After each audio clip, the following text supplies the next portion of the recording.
I'm Angie. Welcome to my channel where I do stuff. If you're new here, thank you for joining me, and if you're a returning subscriber, thanks for coming back.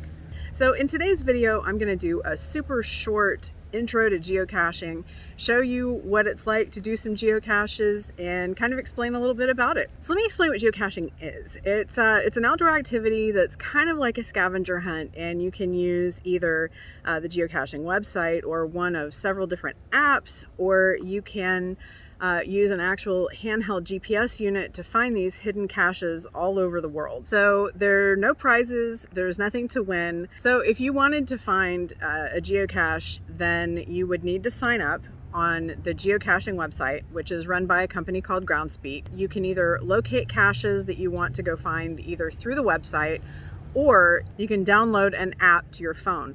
Now, geocaching does have an official app that you can use both on iOS and Android. I prefer CGeo, and that is an Android app. I love it. It's a very clean interface, easy to use. And then I guess some people who have iOS, they use one called Cachely, which I don't know anything about. I'm not endorsing any of them really. Well, no, I am. I'm endorsing CGeo because I like it. So this first cache is in the parking lot of a hospital, and there is a security guard, and he has harassed me for finding geocaches before, but he pulled in the parking lot and then kind of went over and just like hid. So my vehicle is between the geocache and his truck. There's a historical marker over there. Maybe I'll just go walk over there and take a picture of the marker and come back and then make a decision.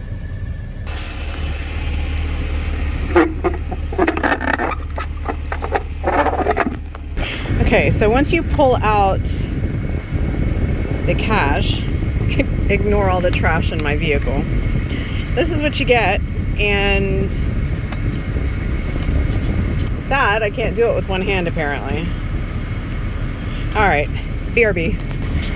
Okay, so then you get one of these, and then you find the last one. You put the date and then your caching handle, and then you put it back in the bag and re-hide it. Okay, so I signed it. Obviously, Angie does stuff. Okay, so now I got it put back together, and now I need to drop it back off. So I have to wait until this car goes by, and then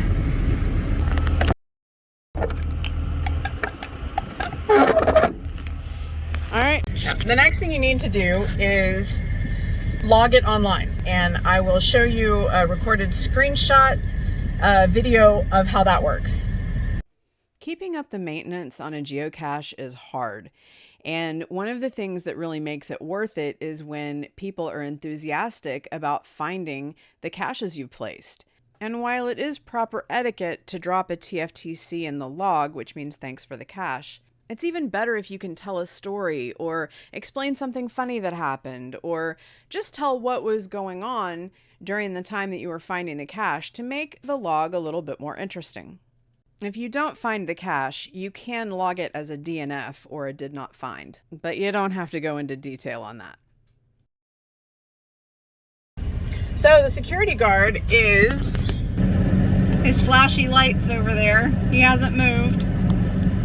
So I always carry a kit with me in my vehicle that has everything I need if I want to go geocaching, but you don't have to go that far. So yeah, I mean, you don't really need a lot. You need a phone that's got the app on it, or a GPS that you've downloaded the coordinates to, and something to write with.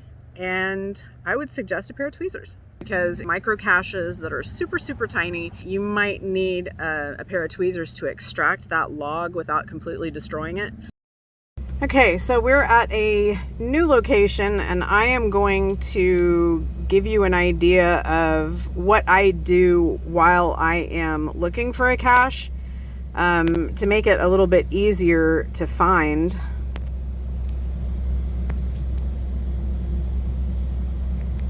So my blue arrow is showing you where I am parked, and with GPS turned on, I should be able to come right over here.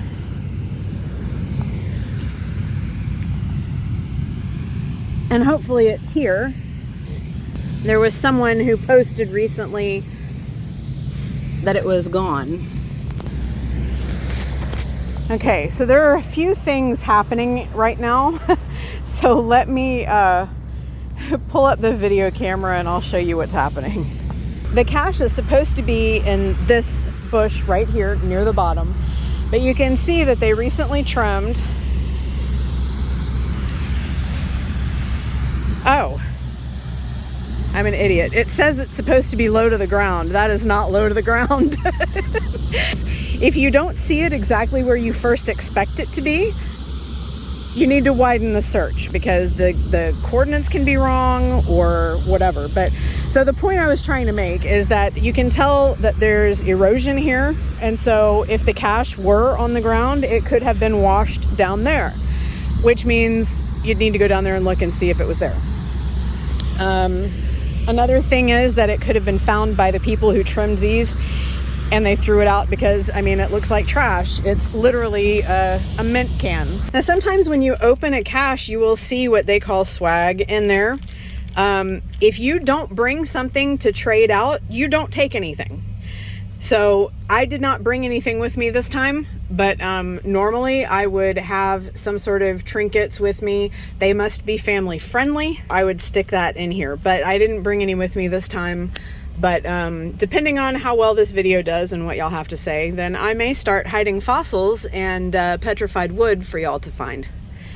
So then I sign the log and put it back in the Ziploc bag and then put it back in there, and you need to re-hide it exactly where you found it. Now, knowing that this was not meant to be up in the bushes, do I hide it a little bit lower than where I found it? I mean, I think yes. I think I need to put it back where the hint tells you it should be. Okay, so then I made sure that it was closed up nice and tight. And then I could tell when I was in this earlier that there is a very center part in there. I'm just gonna put that right back in there. And now it's ready for the next cacher. And before I go anywhere else, I will make sure that I electronically sign the log. I mean, I have plenty of signal right here, so there's no reason not to do it. So I'm gonna go ahead and do that.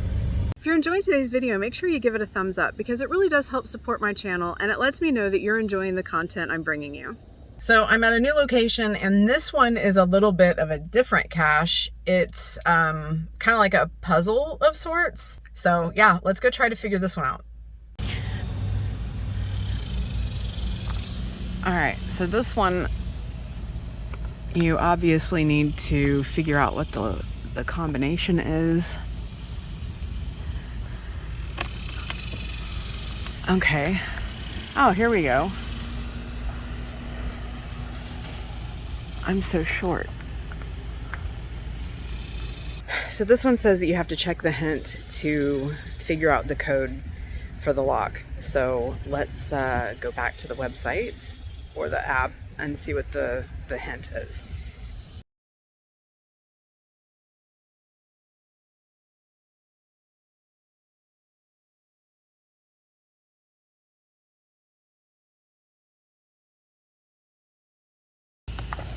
Okay, so it said they obviously like gardening. Well, Carla has flowers in her hair and so does Penny. So I'm guessing, whoops, Carla and Penny. So I'm guessing it's gonna be 2129. Let's see if that works.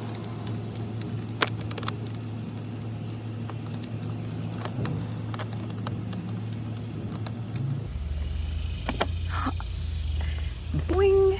All right.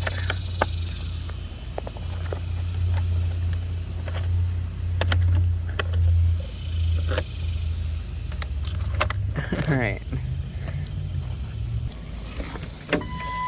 Okay.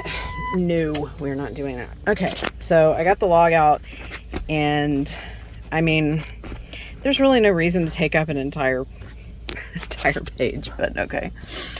I'm gonna sign this real quick. All right, so I got it signed and then I'm gonna put it back in the container and then log it online.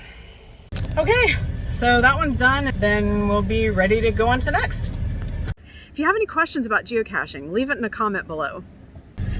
Okay, so this one's gonna require a little bit of walking. We have to go over there.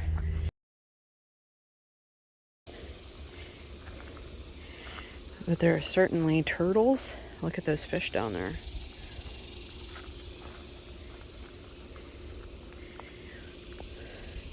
I don't know if you can see them. I have on polarized sunglasses, so I guess we should find the geocache now.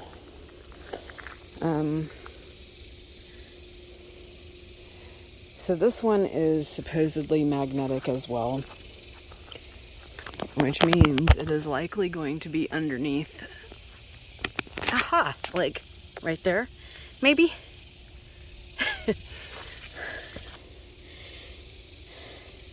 So geocaches can look all different kinds of ways. I'm just going to set you right there for a second. And this one, it unscrews, and then the log is inside. So I signed it, and now I'm just going to fold it back up, put it back in.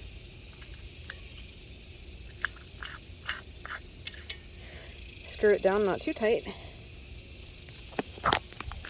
And put it back where I found it. We did what we came here to do. So people ask me all the time, if you're not winning anything and there's no money in it, then why do you do it? And I think it's probably like any other hobby you enjoy, except it's got a much lower cost associated with it.